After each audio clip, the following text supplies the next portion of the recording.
Hey guys, Credit Shuffle here, and today we're going to be taking a break from credit cards and we're going to be looking at some of the best personal finance books for you to read. We've done a few videos already on investing and people were pretty interested, so I'm going to take you through some of my favorite personal finance books and investing books. So today we have Rich Dad, Poor Dad by Robert Kiyosaki. Now this book, it's a very interesting book, and it's actually not that practical in terms of it's not going to tell you how to invest your money or what funds to invest in or how to buy property or anything like that, but it's more about a state of mind. So basically this guy, Robert Kiyosaki, he's from Hawaii. I think he's Japanese American guy, and he had two dads. Well, he only actually had one dad. His dad was what he describes in the book as his poor dad, who was actually a university professor. His income wasn't actually that low, but it was just his state of mind made Robert Kiyosaki refer to him as his poor dad. His friend's dad, who was a business owner, was his rich dad. And so things that this book points out, basically there are two key points which I think are like some of the most important points of this book. Obviously if you want to know all about it, you got to read it, but very simplifying it into two key points which I take away from this book as most important.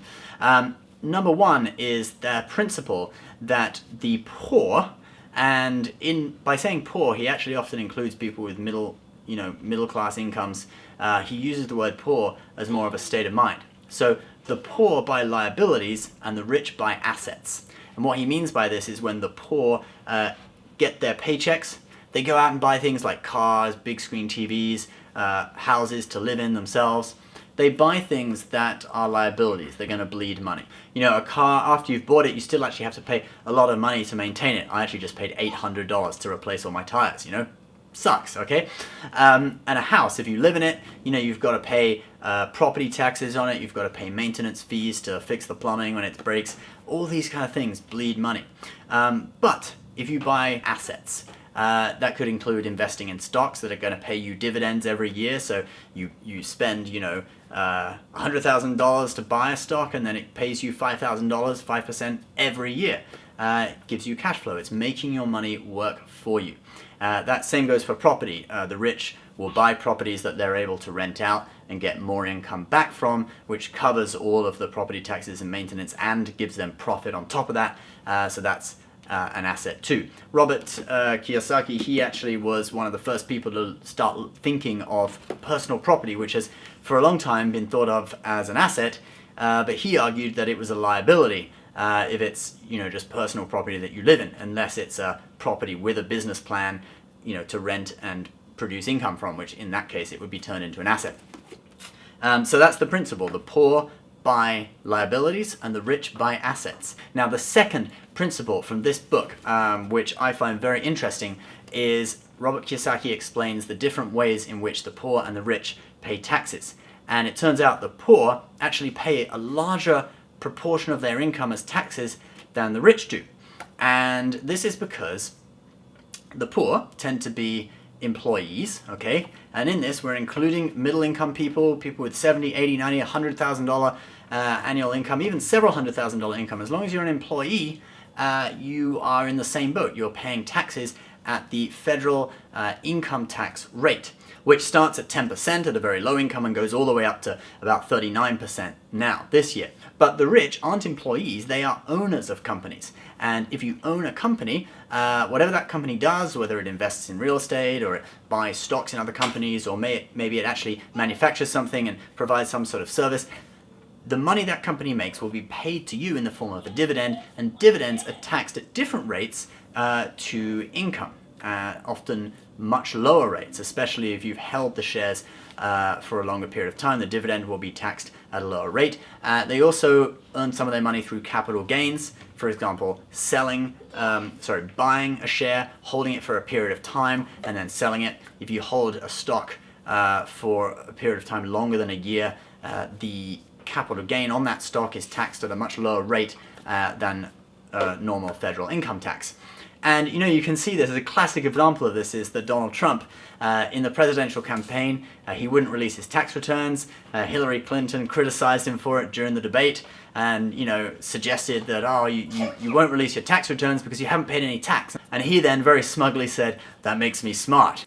He didn't pay any federal income tax. So that makes if me he's smart. paid Yeah. And basically he's following the same thing that was written in this book. And you know, a while later, a page of his tax return, his 2005 tax return, was released on the Rachel Maddow show, and it showed how much he'd paid. I got the figure here. So his 1040 form from 2005 showed that he had made $150 million in that year and paid $38 million in federal taxes, which was a tax rate of 24%. Now, back in 2005, if you earned more than $326,000 per year in salaried income, okay, you were an employee of a company earning over $326,000, you would be taxed at a 35% tax rate.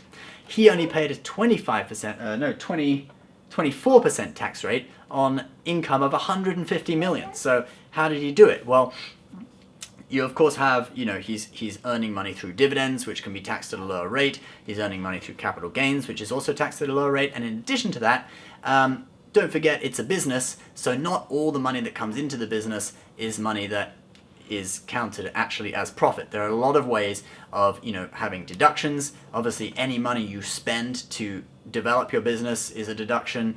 There are many, many ways, and the rich, you know, the rich are the ones who wrote the laws, so they obviously put in loopholes for themselves to be able to use lawyers and use the law to pay less taxes. Saying that though, even though he paid only 24%, he still paid more tax in 1 year than probably most people pay in their entire lifetime. But you know, he is a billionaire.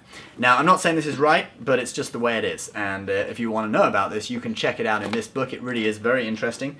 And there are a lot of tips that you can use to help your personal finances, both in, you know, how to buy assets that are going to develop long-term income for you, and structuring the way you do your business, setting up a company to reduce your tax burden, etc., which, by the way, are all legal. Nothing in this book is illegal. He even cites a court case where the judge ruled that it is perfectly legal for a person to use the law to their advantage to reduce the amount of tax that they need to pay, as long as they're following the law. So guys, if you're interested in that book, checking it out or buying it, I'll put the link to it on Amazon in the description box below. We do receive a commission if you buy it through our links, so you know, don't feel obliged. You can go to a bookstore and buy it yourself, buy it wherever you want, but it does help out the show if you buy it, and we do very much appreciate it.